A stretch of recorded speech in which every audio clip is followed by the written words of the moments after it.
अभी हमारी मौजूदगी शोर बाजार में है और यहाँ जन स्वराज के सूत्रधार जो है प्रशांत किशोर जी यहाँ पे आए थे। रैली को जनसभा को संबोधित किए और हमारे साथ इसी कड़ी में हमारे साथ जन स्वराज के कद्दावर नेता विमल कांत जी हमारे साथ है। सबसे पहले स्वागत है आपका हमारे चैनल में। आप लोगों का भी बहुत बहुत अभिनंदन है कि आपने मुझे मौका दे रहे हैं और आप कुछ जानकारी लेने का प्रयास कर रहे हैं। अब जो बिहार बदलाव यात्रा में प्रशांत किशोर जी हैं, अभी शोर बजा रहा है, क्या रणनीति रही उनकी यहाँ पे? देखिए, यहाँ रणनीति का तो सबसे बड़ी रणनीति तो ये है कि आज यहाँ सभा हुई है।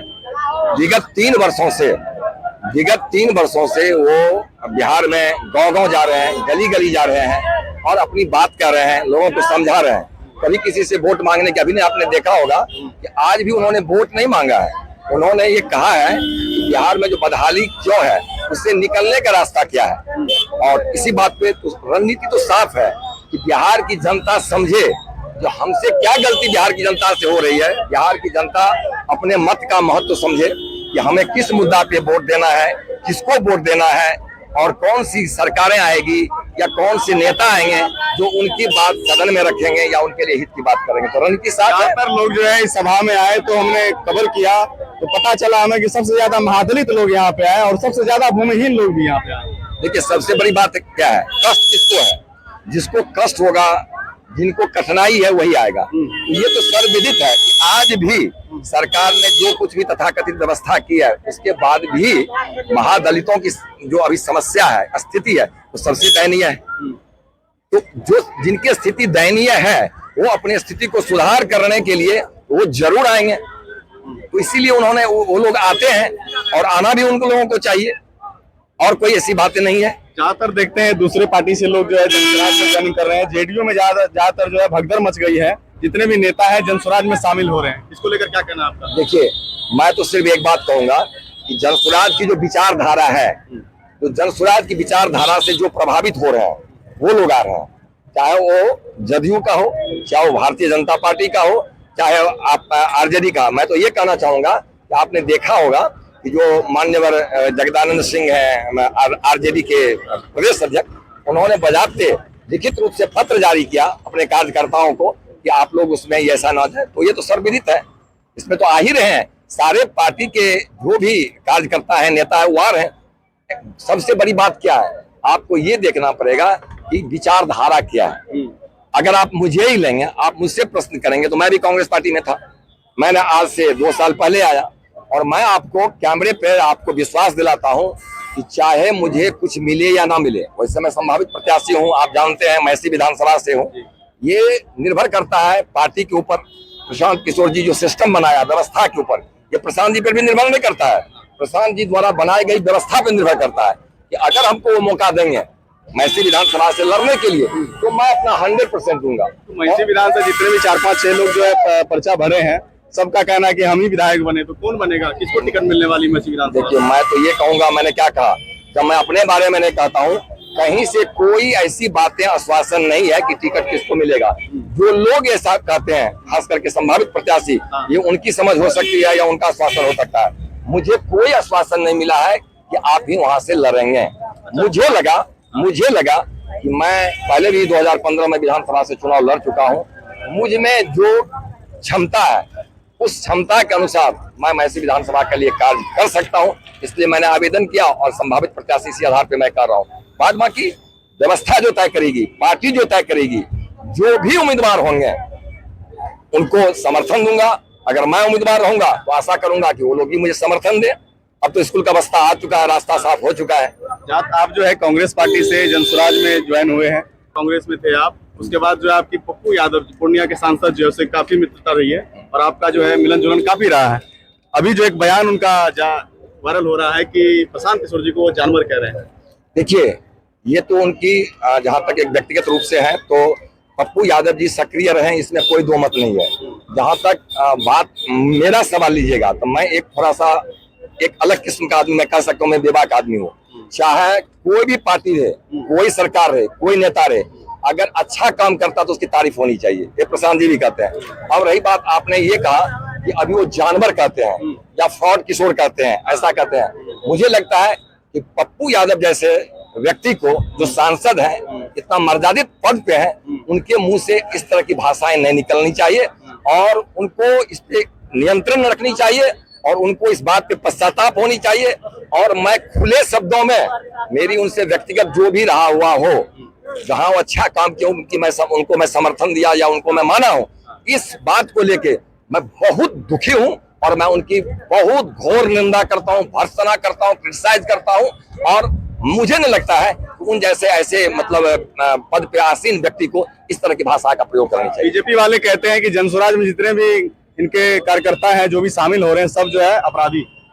देखिए, ये कौन भारतीय जनता पार्टी का था? मैं अभी आपको एक एग्जांपल देता हूँ। अभी जो भारतीय जनता पार्टी के जो प्रदेश अध्यक्ष हैं जायसवाल जी, उनको मंच से खुली प्रेस कॉन्फ्रेंस करके उनके ऊपर एलिगेशन लगाया गया, आरोप लगाया गया है।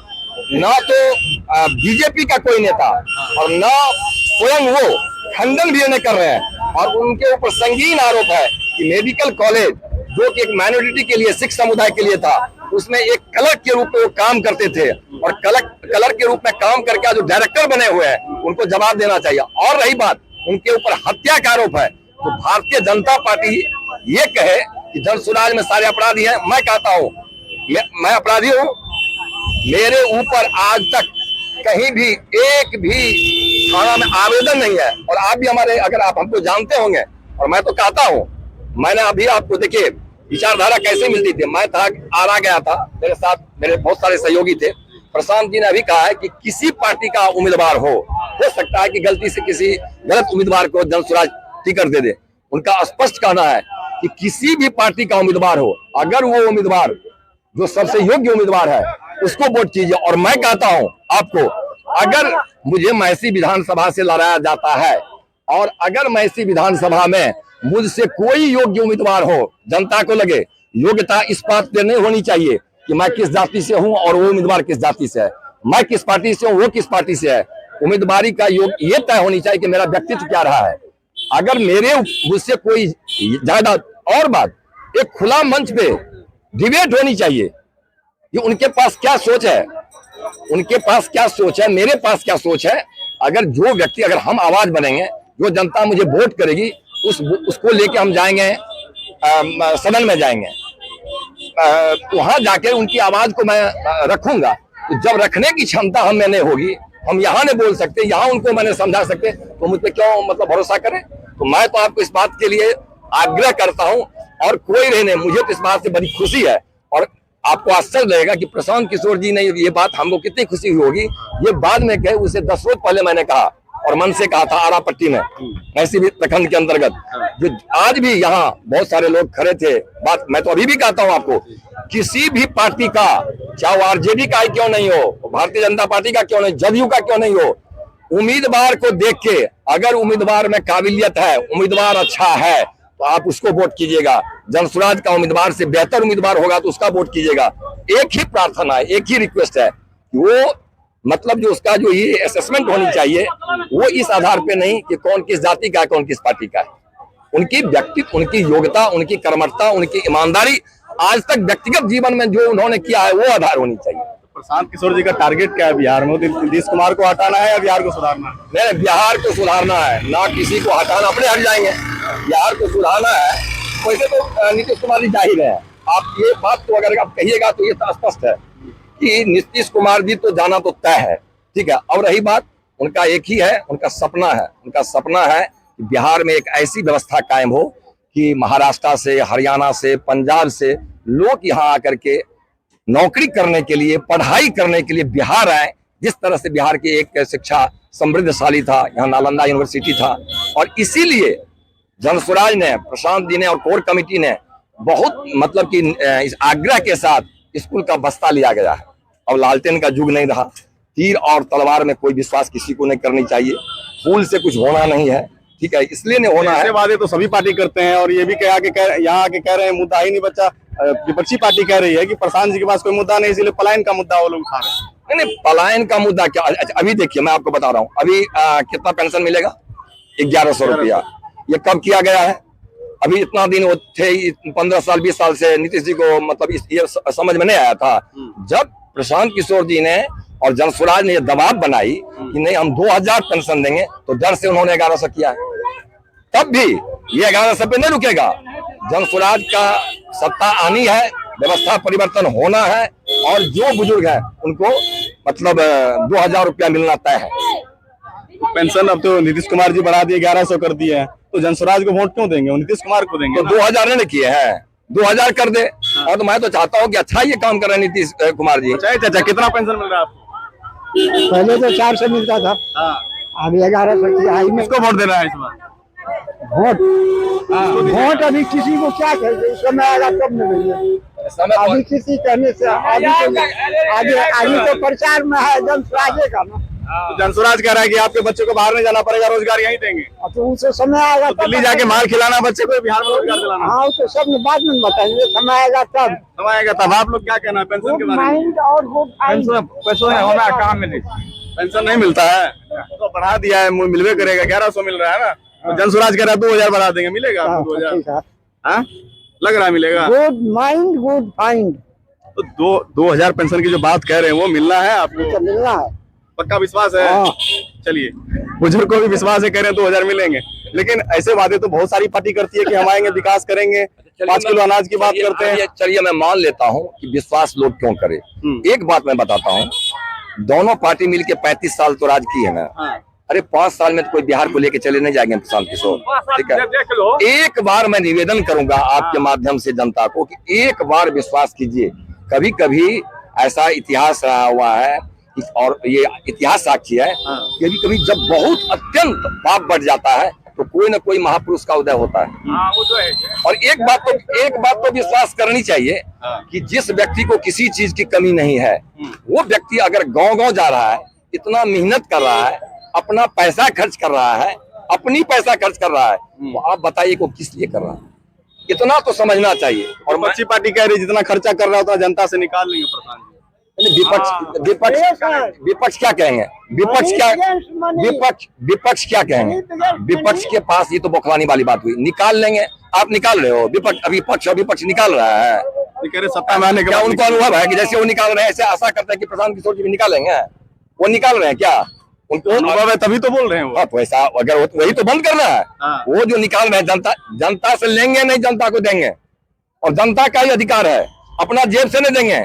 जनता का पैसा जनता तक जानी चाहिए। सम्राट चौधरी बिहार के उप मुख्यमंत्री हैं, वो कह रहे हैं टेंट तंबू लगाने वाले हैं प्रशांत किशोर जी। ऐसे ये उनका संस्कार है, सर्वदलीय नेता है। पिताजी थे शकुनी चौधरी कांग्रेस में, वो पहले गए उसमें, फिर किसी पार्टी में ऐसा है कि नहीं गए हैं? क्या नाम है ये सम्राट चौधरी जी? वो लोग नेता के पुत्र हैं, वो जो भी कह लें, ठीक है ना। और उनका संस्कार यही है। वो क्या कर सकते हैं? वो क्या शिक्षा पे बात कर सकते हैं? जनसुराज पार्टी का क्या कहना? छोड़िए, आप प्रशांत किशोर जी को छोड़िए। मैं कहता हूँ, आप हमारी बात को इसको अहंकार मत लीजिएगा, मैं कायदे से करता हूँ। सहरसा जिला से हूँ ना, और दूर की बात छोड़ दीजिए। जिस पार्टी में चारों विधानसभा में जो भी उम्मीदवार हो, मैं खुला आज आपको इस बात के लिए उन लोगों से प्रार्थना कर रहा हूँ, चुनौती नहीं दे रहा हूँ। और अगर चुनौती समझे तो मैं चुनौती दे रहा हूँ कि मंच पे आए, हमसे बात करे, मैं उनके साथ बात करता हूँ। और जनता को तय करने दे, आप जैसे बुद्धिजीवी पत्रकार को तय करने दे कि किसमें काबिलियत है, कौन क्या कर सकता है, वो प्रश्न करे। मैं इसका समर्थन करता हूँ। हाथ जोड़ के निवेदन करता हूँ कि जो भी पार्टी 4 विधानसभा है, मैं विश्व सहरसा की बात करता हूँ, वैसी विधानसभा की तो छोड़िए, किसी भी दल में जो खड़ा होगा मैं तैयार हूँ, हर एक मंच शेयर करने के लिए तैयार हूँ। वो आए, मुझसे बात करें, हमसे सवाल करें। मुझे तो तीखी सवाल अच्छी लगती है। सहरसा में बहुत सारी समस्या है, ओवरब्रिज का है, एम्स भी चला गया यहाँ से। ओवरब्रिज के नाम पे जो है सल्यानाश पे सल्यानाश किया गया, लेकिन ओवरब्रिज नहीं बना। क्या लगता है जन स्वराज की सरकार बनने तक कुछ हो पाएगा? आज तक जितना भी नेता है मुद्दा देखता है कि हम कैसे न्यूज में बने रहे। किसी पे आरोप लगाता है कि उसने नहीं बनने दिया, सांसद ने नहीं बनने दिया, कोई कहता है कि हम इसके लिए संघर्ष कर रहे हैं। देखिए, एक सिस्टम होता है, सहरसा में ओवरब्रिज चाहिए, नितांत आवश्यक है, उसके लिए एक व्यवस्था होनी चाहिए। ये रेलवे का काम है। इसमें नेता जो ये इस तरह के नेता होते हैं, वो क्रेडिट लेने के लिए, अब किसी को मुद्दा चाहिए ना, वो जाके इसे धरना कर देगा, प्रदर्शन कर देगा। इसके लिए एक व्यवस्थित रूप से सर्वदलीय होकर के ये तय होनी चाहिए कि जितने भी नेता हैं वो किस पक्ष में है, कौन पक्ष में है, कौन विपक्ष में है, सब सामने आ जाएगा। उसकी व्यवस्था होती है, वो विजन नहीं है। आप हमारी बात को समझिए। जितने भी यहाँ के जनप्रतिनिधि हैं, जिस पार्टी के हैं, पार्टी क्या निर्णय लेती है? अगर किसी व्यक्तिगत नेता पर आरोप लगाया जाता है वाले तथाकथित रूप से कहा जाता है कि सांसद जो भी है, क्या नाम है ये दिनेश जी, वो किसका विरोध करते हैं, राइट। मुझे कहने में कोई गुरेज नहीं है, वो साफ साफ कहे ना, आके कहे, वो लोगों को समझ में तो आएगा कि वो ये बनने नहीं देते हैं, उनका खामियाजा वो भुगतेंगे। और अगर कोई कहता है बनने दें, उसके लिए प्रयास होनी चाहिए, उसके लिए लिखा पढ़ी होनी चाहिए, व्यवस्था होनी चाहिए। ये ऐसा होता है कि मुद्दा बनाया हुआ है, जो मर्जी आग बोल दी। हम तो आपको कह रहे हैं कि जो जनता का आवाज जो बनेगा, जो प्रतिनिधि विधायक होगा, अगर हम 10 लोग में नहीं बोल सकते हैं, हम 10 लोगों को नहीं समझा सकते हैं, तो आपकी आवाज को मैं जाकर के वहां विधान सभा में कैसे रख सकता हूं? वहां जाकर के हमें क्षमता नहीं है। जब आपका मुझ में क्षमता ही नहीं है तो मुझे क्या अधिकार है? चाहे मेरे पास पैसा हो या विद्वता हो या विद्या हो, ये सब तो बात गई अलग की बात। हमें ये वाक्पटुता होनी चाहिए, हमें वो आवाज होनी चाहिए कि इनकी बातों को जाकर के मैं वहां कहूं। और इसके लिए मैं अंततः कहता हूं कि आधार होनी चाहिए कि जो सबसे योग्य, कर्मठ, ईमानदार, जनता को तय करने दीजिए, और जो सबसे अच्छे हो उनको करे। और हम हर एक चुनौती को बड़ी शालीनता से स्वीकार करता हूं। मेरा कहने का मतलब ये नहीं कि मैं सबसे बड़ा योग्य हूं या मैं, लेकिन मुझे इतना तो ये जरूर कॉन्फिडेंस है कि मैं बात रखूंगा, और जब बात रखूंगा तो जवाब चाहूंगा, उनको भी आमंत्रित करूंगा कि वो बात रखे, मैं जवाब दूंगा। अभी जो है वोटर आईडी कार्ड को लेकर जो है काफी बवाल मचा हुआ है बिहार में।